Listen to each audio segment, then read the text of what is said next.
So the next question is, how does the tragedy of the Turkey earthquake affect the rest of the world? Yeah, do you want to maybe share some of the details that you have on That's a really good point. So on Monday, there was a really, really bad earthquake in Turkey, one of the worst, I believe, in modern history.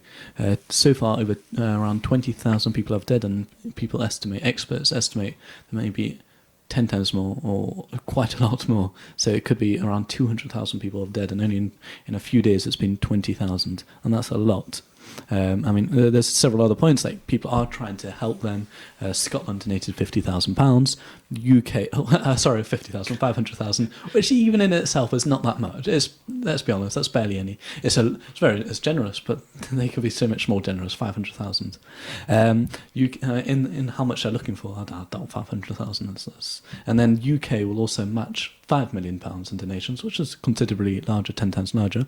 They'll match £5 million in donations, which means every time you give a pound, they'll give a pound. So they'll match it up to £5 million. So they're probably just trying to work with the UK as a nation and say that we're here together with you, instead of just donating £5 million outright, which they could do. Let's work together. And plus, they've also sent 77 people for search and rescue, which sounds quite nice. I don't know if that's a lot, but 77 does sound for search and rescues during all of this catastrophe.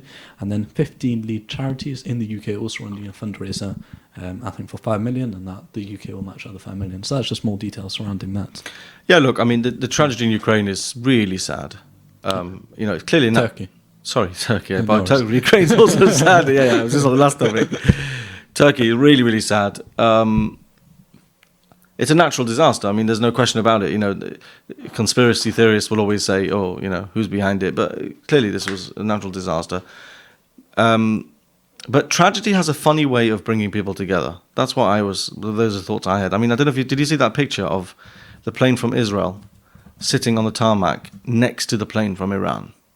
Right next to each other. No, right next to each other. And you think to yourself... And just to give context, Israel and Iran aren't they're not the best of friends. Not really. No. And to think that there would be no other context where Israel and Iran would ever want to be seen near each other, and certainly not sitting next to each other at a meeting or anything like that. Yeah. And yet here the two nations, I don't know what Iran were actually doing. I assume they were bringing help, but Israel went and sent teams of, United at Solar. They sent equipment. They've actually saw a video today of a baby they rescued after 60 hours under the rubble. I mean, that's mental. That's insane stuff.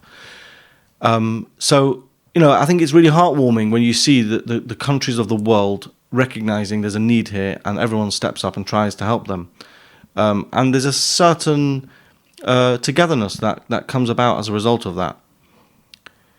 The other thing I wanted to say was, there's a budget. Part of what the British government have to spend money on, one of the things is called the International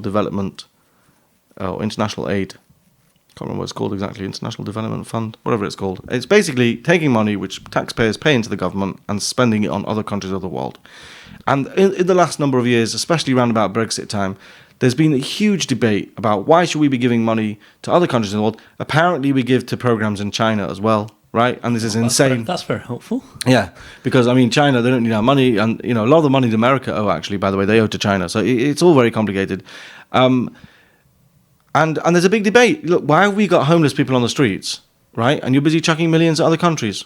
So, controversially somewhat, I think it was Boris Johnson who somehow, closed down one of the departments of his government.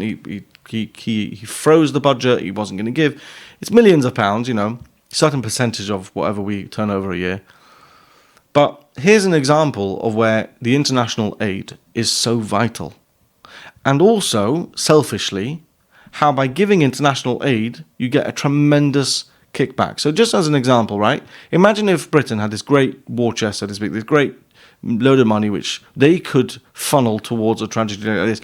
How do you think Turkey would feel towards the UK as a result of that? Of course, they'd feel, very indebted, and they do probably to all the countries that are helping. So I just feel there's an argument to be made. Long term, it's worth it. It's almost an investment. Yeah, it sounds very selfish, that, because obviously you want to help, but yeah, it's definitely an investment, and I do think that point is kind of missed out because it's a bit more subtle. So when people talk about why are we giving money to the rest of the world, you've got to always ask yourself, is there a longer term benefit that we're getting out of it as well? But yeah, it's really sad what's going on in Turkey. Do you think there's anything really that government could do? Because, like you say, what the two benefits of what they're doing really now is by giving money over, which is 5 million, like we mentioned before, to Turkey, is by you said being on the good side of Turkey, getting to know people better, and like what Zelensky is doing with other countries, getting to know them better, so they can have better relationships and do better stuff later on and work together to do great things together. The other point is that is actually spreading kindness. But do governments really think of that? It's interesting to think about that, because you wondered, is Rishi Sunak giving £5 million to what was it called? Turkey. Yeah. Is he giving £5 million to Turkey because he actually cares about it, or is it because of the public support for them? Do you know, that question is really interesting, because it really gets into the psyche of a politician. Yeah. It really does. Like, you know, the official line is politicians are in the trade to do good for others. Yeah, no. I think a lot of people could disagree. Fine, but you ask a politician, like, or you talk about people being in politics. Why am I in politics? To make a difference? You know, that's the answer. And I'm sure, and I'm pretty sure there are some people in there. I mean, Gordon Brown as an example, because sometimes you look at what people do after they leave, and you can sort of see Gordon Brown after he's left being prime minister. He was only prime minister 2.5 years, but he was there as chancellor with Tony Blair for years and years. He, you know, good-hearted fellow, I suppose. I don't think he was a very successful PM. What's he done since the time? First of all, he's gone off on his own little quiet home patch wherever he lives, in Scotland, I think. He's gone into charity work. He genuinely he's set up a charity of where they gather in warehouses leftover stuff from shops and stuff, and they give it out to the poor. Like, literally, really kind soul. And you look at someone like that, you think to yourself, you know, I can see him sitting in the big chair of the Prime Minister, genuinely feeling for people. I can see that. But that doesn't always work, no? It's interesting to think about, to the nicest people, is it worth for them to run the office? And how does the politics work? I mean, this goes back to the political game. It's like, who should be the Prime Minister? Everyone says it's the people that don't actually want to run for Prime Minister. But who should be Prime Minister? Is it someone, let's say like Boris Johnson? Let's look through the options. With Boris Johnson, let's say look at Sir Keir Starmer. Sir Keir Starmer is way more logical, I think, in how he talks to people and how he acts. But he's not as popular because he's not as he's not as charismatic. Yeah, that's really the best word to use. He's more boring, let's put it out there. The Boris Johnson, he's way more interesting, he's so much more funny. Is he as logical? No, he just plays towards people loving him and interesting. So, and I tell you also, I suppose that leads on to the other question of how much truth and morals matter in politics. Because if no one would put Boris Johnson in the category of a truthful person or a moral person, but Keir Starmer you would. Yeah. I would totally, on both of those counts. Yeah. So it's sort of, I don't know, because, you know, going back to the topic of Zelensky, there is that game you have to play. You have to be able to present your country. You have to be able to interact with others in a way that talks to them, makes them feel good, right? If you don't have that quality, you know, I don't know. It's a hard decision to make as to what the two that should be the priority. But look, then again, is it really in our hands who becomes prime minister? Anyway, it's not, because every party will choose the person who will be their leader, and you're sort of left with it. Do you know what I mean? How I always say, it's like Donald Trump versus Hillary Clinton.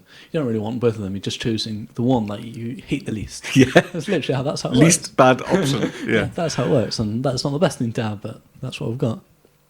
Yeah, but I do think, you know, basically on these two topics we've spoken about today, I think you find that moments of challenge brings out the quality and the character of the person in the centre. You see from Zelensky, he's proven himself to be a courageous man, someone who's really got clear about where he wants to go and his leadership skills. Let's see what happens in Turkey, because I wonder if I can't even pronounce his name, Erdogan, whatever his name is, has what it takes to really rebuild his country. He's going to have to raise a hell of a lot of money. He's going to have to call in all sorts of favours. He's going to have to be there for his people. There are thousands of families who have been wiped out. Babies who have survived with no relatives. I mean, I just today saw a picture I posted on WhatsApp. 16 babies who have been pulled from rubble without any... I mean, that is so tragic, right? You know what it takes to rebuild a country on an emotional level, on a monetary level. What he's going to have to do to rebuild... Does he really have what it takes? Well, let's see. Because the next few months are going to show us. Brilliant. And just another point that we also worked out today, that's some people who are social media influencers or grow online, they're following online. Some people actually turn out good. Not everyone turns out like Donald Trump. Some turn out like Zelensky, who was an actor before he joined politics. But anyway, thanks so much for listening. Thank you very much, Thanks Ellie. so much, Yossi. Thank you, Ellie.